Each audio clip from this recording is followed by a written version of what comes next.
प्यारे साथियों, आज मैं क्लास 11th में chapter 12 introduction of 3 dimensional geometry में विविध प्रश्नावली बता रहा हूँ। क्वेश्चन नंबर फर्स्ट है, समान त्रिभुज के 3 शीर्ष ए 3 -1 2 बी 1 2 -4 सी -1 1 2 है। चौथे शीर्ष डी के निर्देशांक ज्ञात कीजिए। ये हमारा समान त्रिभुज एबीसीडी है। इसमें शीर्ष ए के कोऑर्डिनेट है 3 -1 2, बी के हैं 1 2 -4, सी के हैं -1 1 2। यहाँ डी के हमें निकालने हैं, लिखेंगे माना समानांतर चतुर्भुज ए बी सी डी में चौथे शीर्ष डी के निर्देशांक इक्वल टू, ये हमने मान लिए एक्स वाई व जेड। क्लियर। ये डी पॉइंट के निर्देशांक हो गए एक्स वाई व जेड। हमने विकर्ण एसी को मिलाया, विकर्ण बीडी को मिलाया। क्लियर। ये दोनों आपस में बिंदु ओ पर इंटरसेक्ट कर रहे हैं, आपस में विच्छेद कर रहे हैं। लिखेंगे समानांतर चतुर्भुज ए बी सी डी के विकर्ण एसी व बीडी आपस में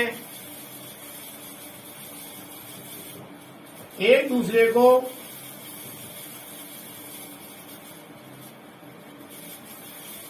बिंदु ओ पर प्रच्छेद करते हैं। क्लियर।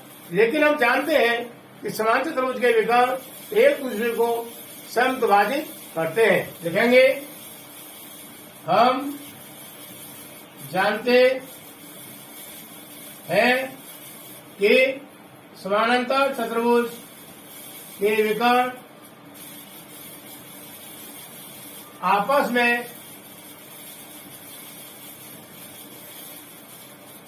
एक दूसरे को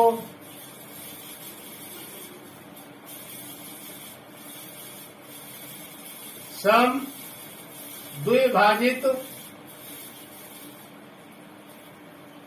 करते हैं।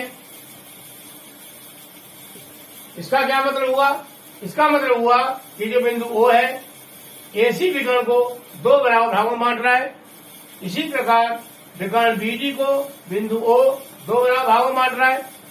कहने का मतलब AO बराबर हो जाएगा OC के और BO बराबर हो जाएगा OD के। क्लियर। इसलिए बिंदु O AC को दो बराबर भागों में बांटता है, अर्थात बिंदु O विकर्ण एसी का मध्य बिंदु होगा, मध्य बिंदु होगा। क्लियर। जब ये बिंदु O विकर्ण एसी को समान दो भागों में बांट रहा है, फिर जो बिंदु O है ये एसी का मध्य बिंदु हो जाएगा। क्लियर। तो हम निकालेंगे पहले मध्य बिंदु O के निर्देशांक। लिखेंगे इसीलिए विकर्ण एसी के मध्य बिंदु O के निर्देशांक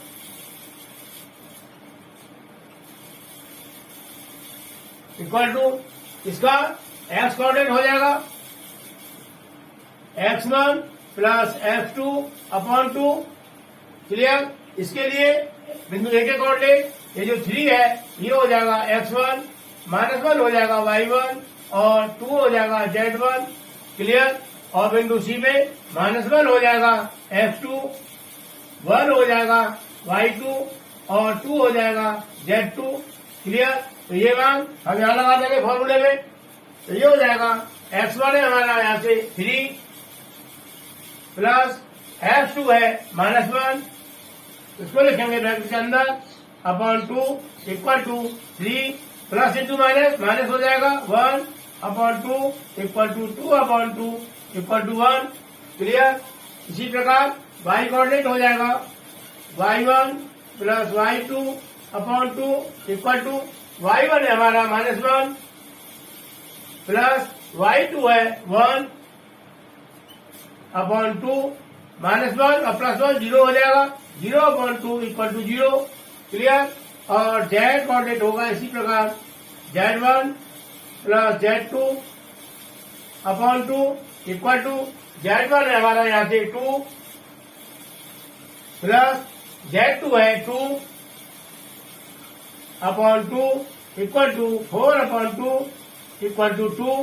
क्लियर। तो हमारे बिंदु O के कोऑर्डिनेट हो गए 1, 0 और 2 लिखेंगे। इसीलिए विकर्ण AC के मध्य बिंदु O के निर्देशांक इक्वल टू ये हो गया 1, 0 और 2, 1, 0 और 2। क्लियर। 1 हो गया x कोऑर्डिनेट, 0 हो गया y कोऑर्डिनेट और 2 हो गया z कोऑर्डिनेट। क्लियर। इसी प्रकार बिंदु O BD का मध्य बिंदु हो जाएगा। लिखेंगे इसी प्रकार बिंदु O विकर्ण BD का मध्य बिंदु होगा। क्लियर। इसीलिए विकर्ण BD के मध्य बिंदु O के निर्देशांक इक्वल टू इसका x कोऑर्डिनेट होगा हमारा x1 plus x2 upon 2 equal to इसके लिए 1 हो जाएगा हमारा x1, 2 हो जाएगा y1 और -4 हो जाएगा z1। क्लियर। ये x हो जाएगा x2, y हो जाएगा y2 और z हो जाएगा z2। क्लियर। ये मान हम लगा देंगे फॉर्मूले में। तो x1 है हमारा यहाँ 1 प्लस x2 हमारा x है अपॉन 2। क्लियर। और y coordinate equal to y1 plus y2 upon 2 equal to y1 है 2 प्लस y2 है y अपॉन 2 वह z कोऑर्डिनेट हो जाएगा z1 plus z2 upon 2 equal to z1 है -4 प्लस z2 है z अपॉन 2। तो ये कोऑर्डिनेट होगा हमारे विकर्ण BD के मध्य बिंदु O के निर्देशांक। क्लियर। लिखेंगे इसलिए विकर्ण BD के मध्य बिंदु O के निर्देशांक इक्वल टू x आया 1 plus x upon 2, 1 plus x upon 2 और y कोऑर्डिनेट हो गया 2 plus y upon 2, 2 plus y upon 2 और z कोऑर्डिनेट हो गया -4 plus z upon 2, -4 plus z upon 2। Clear. अब यहाँ पर हमको थोड़ा ध्यान से समझना है। हमारा बिंदु O AC का मध्य बिंदु है और बिंदु O BD का भी मध्य बिंदु है। कहने का मतलब ये हमारा बिंदु O जब दोनों विकर्णों का मध्य बिंदु है तो AC का मध्य बिंदु और BD का मध्य बिंदु ये संपाती हो जाएंगे। कहने का मतलब ये जो दोनों मध्य बिंदु है AC का और BD का दोनों एक ही होंगे। क्लियर। लिखेंगे इसीलिए विकर्णों AC व BD के मध्य बिंदु संपाती होंगे।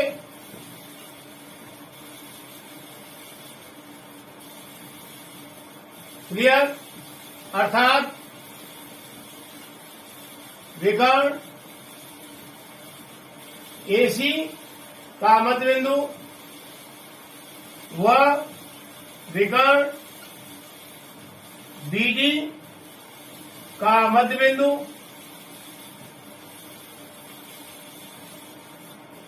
एक ही बिंदु होगा। क्लियर? ये दोनों के लिए ये हमारा बिंदु O है, ये एक ही बिंदु होगा। अब AC में दो बिंदु O के कोऑर्डिनेट आए ये 1, 0, 2 और BD के लिए आए बिंदु O के कोऑर्डिनेट ये, तो ये दोनों कोऑर्डिनेट बराबर होंगे। कहने का मतलब AC के लिए मध्य बिंदु O के निर्देशांक में x कोऑर्डिनेट है 1 और BD के मध्य बिंदु O में x कोऑर्डिनेट है 1 प्लस x/2, ये दोनों बराबर होंगे। तो लिखेंगे इसीलिए 1 इक्वल टू 1 प्लस x/2 दोनों बराबर हो जाएंगे। इसका हम हर एक मान लेंगे और करेंगे क्रॉस मल्टीप्लाई, तो ये हो जाएगा 2 इक्वल टू 1 प्लस एक्स, 1 को करेंगे लेफ्ट साइड में, तो ये हो जाएगा 2 minus 1 equal to x, therefore 1 equal to x. तो हमारा बिंदु O का x कोऑर्डिनेट हो गया 1। क्लियर? इसी प्रकार y कोऑर्डिनेट के लिए ये 0 इक्वल टू हो जाएगा 2 प्लस वाई अपॉन 2 के, तो 0 equal to 2 plus y upon 2। Clear? यहाँ पर भी हम इसका 0 का हर 1 मान लेंगे और करेंगे क्रॉस मल्टीप्लाई, तो ये हो जाएगा 0 इंटू 2 0 हो जाएगा इक्वल टू 2 प्लस वाई, 2 को करेंगे ट्रांसफर, ये जाएगा -2 equal to y, therefore y equal to -2। Clear? Z coordinate के लिए ये 2 बराबर हो जाएगा इसके, तो ये लिखेंगे 2 equal to -4 plus z upon 2। Clear? इसका हर 1 माना और करेंगे क्रॉस मल्टीप्लाई, तो ये हो गया 2 2 या 4 इक्वल टू -4 प्लस जेड, -4 को ट्रांसफर करेंगे, ये हो जाएगा 4 plus 4 equal to z, 4 plus 4 8 हो गया equal to z, therefore z equal to 8। Clear? ये एक्स वाई जेड हमारे किस पॉइंट के निर्देशांक है? ये है बिंदु डी के निर्देशांक। तो लिखेंगे इसीलिए समानांतर चतुर्भुज ABCD के चौथे शीर्ष D के निर्देशांक ये हो जाएंगे हमारे x का मान है 1, y का मान आया -2 और z का मान आया 8। क्लियर? और यही हमारा आंसर हो जाएगा। क्लियर? मुझे उम्मीद है क्वेश्चन समझ आया होगा। अब नेक्स्ट क्वेश्चन नंबर 2 है, एक त्रिभुज ABC के शीर्षों के निर्देशांक क्रमशः 0, 0, 6, 0, 4, 0 तथा 6, 0, 0 है। त्रिभुज की माध्यिकाओं की लंबाई ज्ञात कीजिए। ये हमारा त्रिभुज ABC है, इसमें बिंदु A के निर्देशांक है 0, 0, 6, B के है 0, 4, 0 और C के है 6, 0, 0। हमें निकालना है इसमें त्रिभुज की माध्यिकाओं की लंबाई। माध्यिकाओं की लंबाई कैसे निकालेंगे? पहले हमको निकालना पड़ेगा AB का मध्य बिंदु, उसके बाद में BC का मध्य बिंदु और उसके बाद में CA का मध्य बिंदु। तो इन मध्य बिंदुओं के निकालने पड़ेंगे हमको निर्देशांक। क्लियर? लिखेंगे माना त्रिभुज ABC की भुजाओं AB, BC व CA के मध्य बिंदु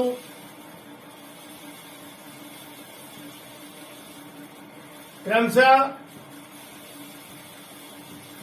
D, E व F है। क्लियर? हमने मान लिया भुजा AB का मध्य बिंदु ये D है, भुजा BC का मध्य बिंदु ये E है और भुजा CA का मध्य बिंदु ये F है। क्लियर? तो लिखेंगे इसीलिए भुजा AB के मध्य बिंदु D के निर्देशांक इक्वल टू, जब हम बिंदु डी के निकालना है कोऑर्डिनेट, तो इसके लिए बिंदु ए के कोऑर्डिनेट हो जाएंगे 0 हो जाएगा x1, ये 0 हो जाएगा y1 और 6 हो जाएगा z1। और बिंदु बी के कोऑर्डिनेट में ये 0 हो जाएगा x2, 4 हो जाएगा y2 और 0 हो जाएगा z2। बिंदु डी का x कोऑर्डिनेट होगा x1 plus x2 upon 2, y coordinate होगा y1 प्लस y2 अपॉन 2 और z कोऑर्डिनेट होगा z1 plus z2 upon 2। Clear? तो यहां से x1, x2, y1, y2 और z1, z2 के मान यहां लगाएंगे तो ये हो जाएगा x1 है 0 प्लस x2 है 0 अपॉन 2, y1 है 0 प्लस y2 है 4 अपॉन 2, z1 है 6 plus z2 0 upon 2। Clear? Equal to 0 plus 0 upon 2 0 हो जाएगा, 0 प्लस 4 0 हो जाएगा अपॉन 2 ये हो जाएगा 2, 6 प्लस 0 6 हो जाएगा अपॉन 2 ये हो जाएगा 3। क्लियर? तो ये कोऑर्डिनेट आ गए हमारे ए बी के मध्य बिंदु डी के निर्देशांक। यहां लिख देंगे इसमें हम डी के लिए 0, 2 और 3। क्लियर? इसी प्रकार निकालेंगे हम बी सी के मध्य बिंदु ई के निर्देशांक, तो लिखेंगे इसी प्रकार बी सी के मध्य बिंदु ई के निर्देशांक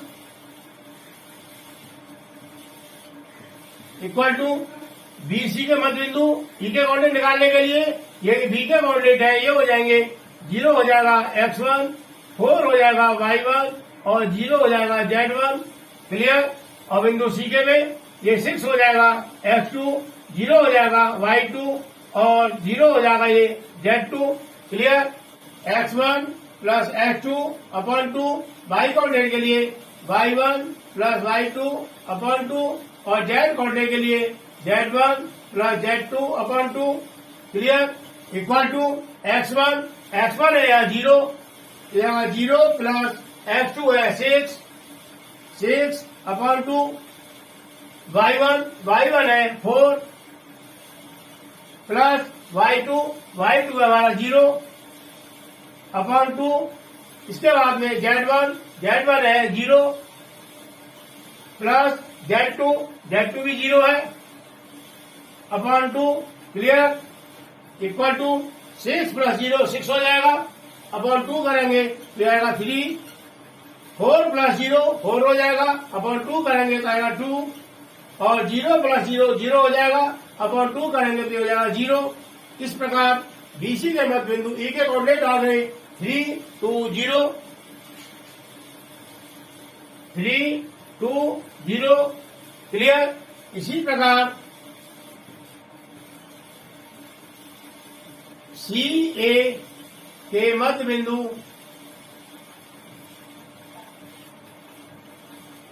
एफ के निर्देशांक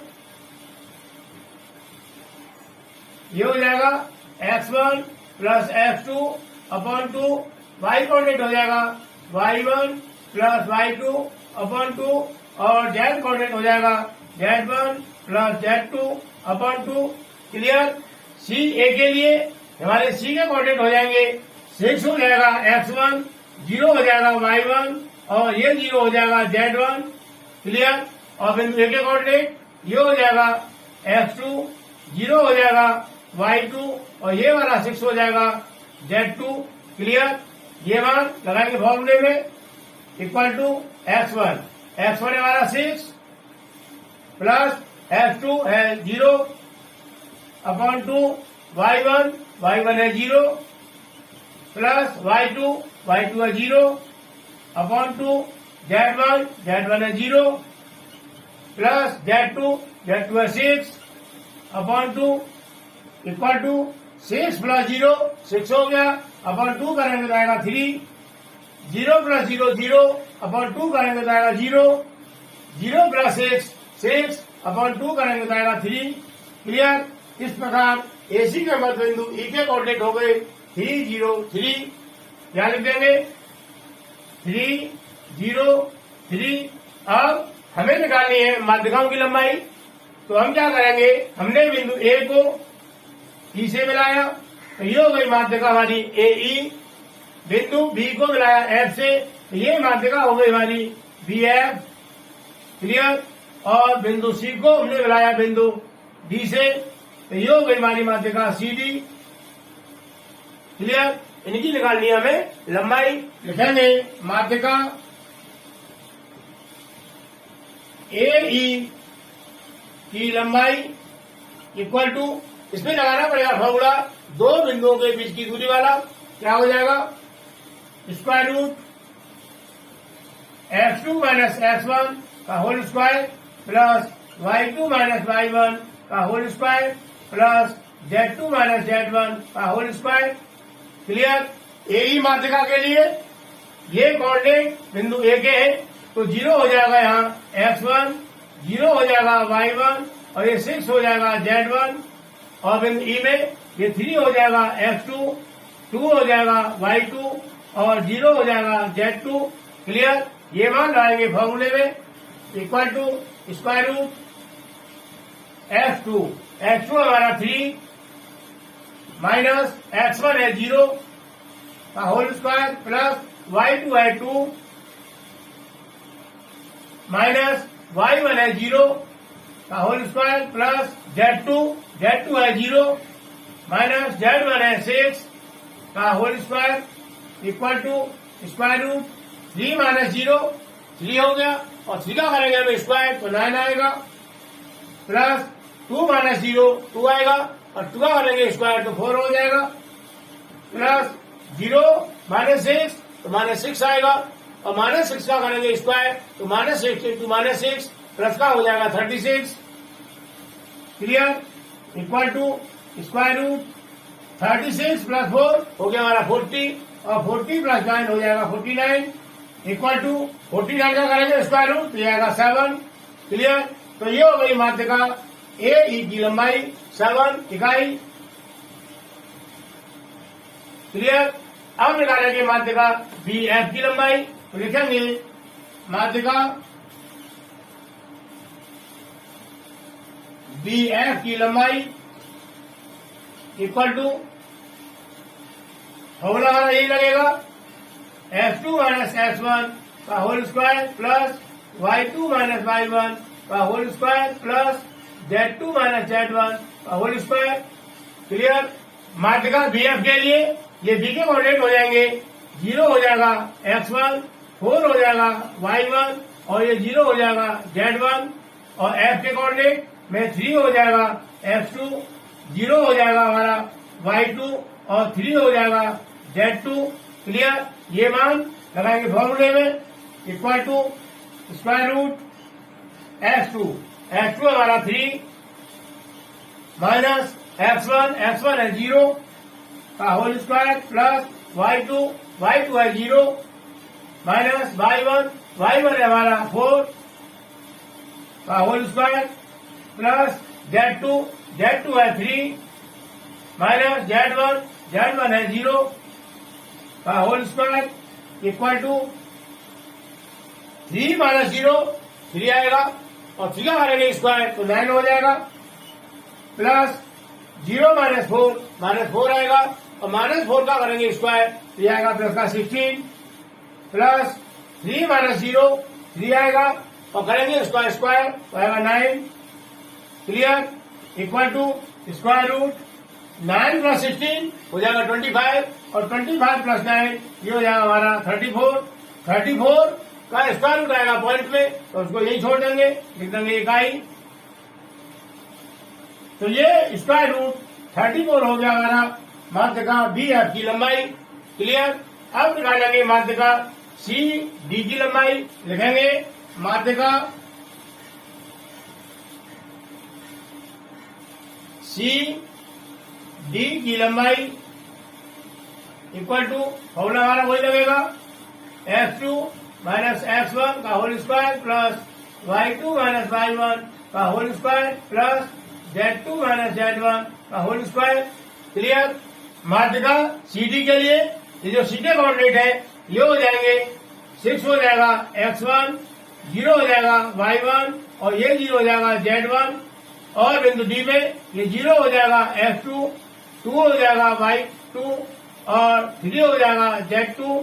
क्लियर, ये मान लगा देंगे फॉर्मूले में, equal to square root x2 हमारा 0 माइनस x1 है 6 का होल स्क्वायर प्लस y2 हमारा 2 माइनस y1 है 0 का होल स्क्वायर प्लस Z2 हमारा 3 माइनस Z1 है 0 का whole square equal to square root 0 minus 6 आएगा और माइनस 6 का करेंगे हम होल स्क्वायर आएगा 36 प्लस 2 माइनस 0 2 हो गया और 2 करेंगे स्क्वायर तो आएगा 4 प्लस 3 माइनस 0 3 आएगा और 3 करेंगे स्क्वायर तो आएगा 9 equal to square root 36 plus 4 हो गया हमारा 40 और 40 प्लस 9 ये हो गया 49 इक्वल टू 49 का स्क्वायर रूट आएगा 7 इकाई।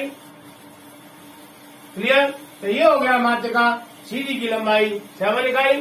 तो लिख देंगे इसीलिए त्रिभुज ABC की माध्यिकाओं AE BF व CD की लंबाई क्रमशः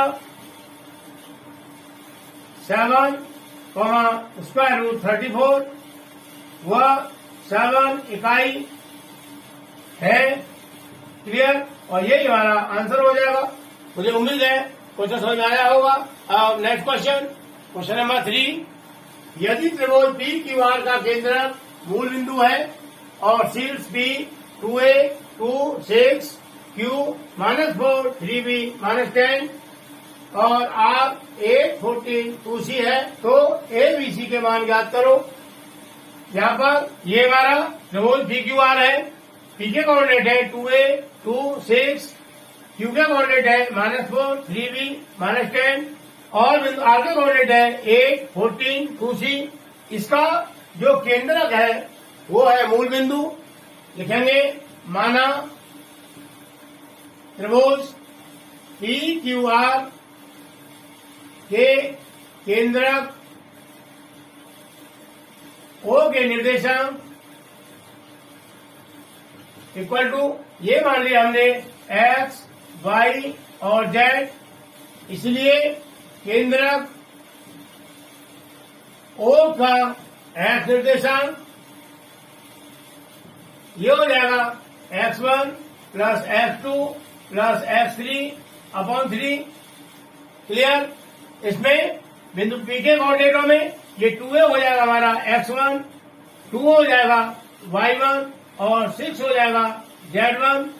बिंदु Q में -4 हो जाएगा X2, 3B हो जाएगा Y2 और -10 हो जाएगा Z2 और बिंदु R में 8 हो जाएगा X3, 14 हो जाएगा Y3 और 2C हो जाएगा Z3।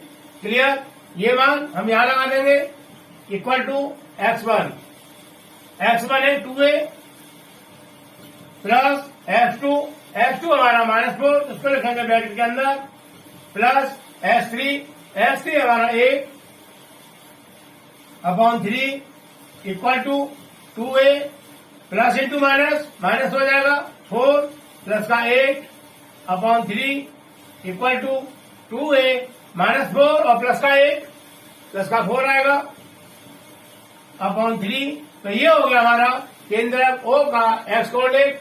इसी प्रकार निकालेंगे Y निर्देशांक। इसी प्रकार Y निर्देशांक इसका फॉर्मूला होता है Y1 plus Y2 plus Y3 upon 3 equal to Y1 का मान है 2 प्लस Y2 का मान है 3B प्लस Y3 का मान है 14 अपॉन 3 इक्वल टू 2 प्लस 14 हो जाएगा 16 प्लस 3B अपॉन 3। ये हो गया केंद्रक का Y निर्देशांक। इसी प्रकार Z निर्देशांक इक्वल टू इसका हो जाएगा formula Z1 plus Z2 plus Z3 upon 3 equal to Z1 है हमारा 6 प्लस Z2 है -10, इसको लिखेंगे ब्रैकेट के अंदर, प्लस Z3 हमारा 2C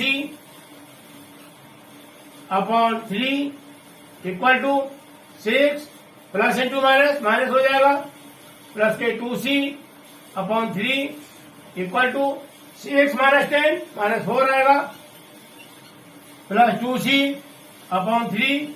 क्लियर? तो ये आ गए हमारे केंद्रक O के कोऑर्डिनेट X, Y और Z।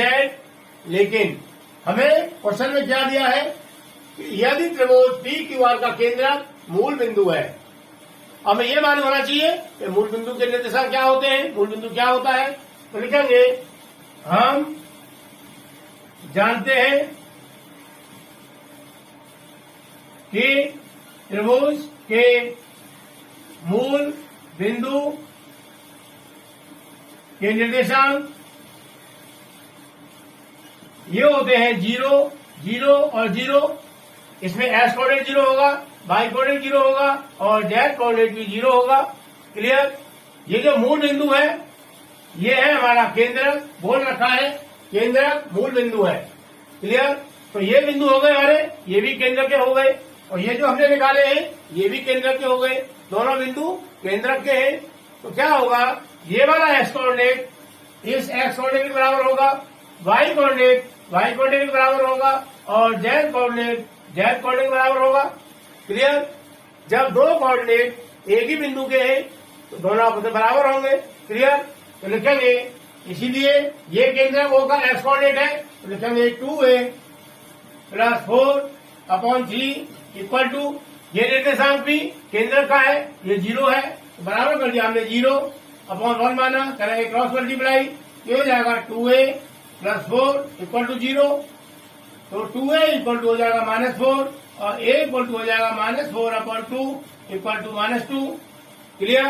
केंद्र का y निर्देशांक ये है और क्वेश्चन के हिसाब से इसका y कोऑर्डिनेट ये 0 है, तो ये भी दोनों बराबर होंगे। तो लिख देंगे 16 plus 3b upon 2 equal to 0। इसका भी हमने 1 मान लिया, करेंगे क्रॉस मल्टीप्लाई, ये हो जाएगा 16 प्लस 3b इक्वल टू 0। तो 3b इक्वल टू हो जाएगा -16, therefore b equal to -16 upon 3। Clear? इसी प्रकार ये हमारा जेड कोऑर्डिनेट है और क्वेश्चन के हिसाब से जेड कोऑर्डिनेट ये है, ये दोनों बराबर होंगे। तो लिख देंगे -4 प्लस का 2c अपॉन 3 इक्वल टू 0। ये वाला इसका मैंने 1 मान लिया, करेंगे क्रॉस मल्टीप्लाई, तो ये हो जाएगा -4 plus 2c equal to 0। Therefore 2c equal to 4, ये माइनस का प्लस हो जाएगा और c equal to 4 upon 2 equal to 2। Clear? तो ये आ गया c का मान। तो लिखेंगे, इसलिए a इक्वल टू ये हो गया -2, b इक्वल टू ये हो गया -16 अपॉन 3 और c इक्वल टू हो गया 2। क्लियर? और यही हमें पूछ रहा है, तो हमारा आंसर हो गया। क्लियर? मुझे उम्मीद है ये सभी क्वेश्चन बहुत अच्छी से समझ आए होंगे। ये क्वेश्चन हमारे एग्जाम की दृष्टि से बहुत ही इम्पोर्टेंट है। क्लियर? इसके आगे क्वेश्चन हम नेक्स्ट वीडियो में करेंगे।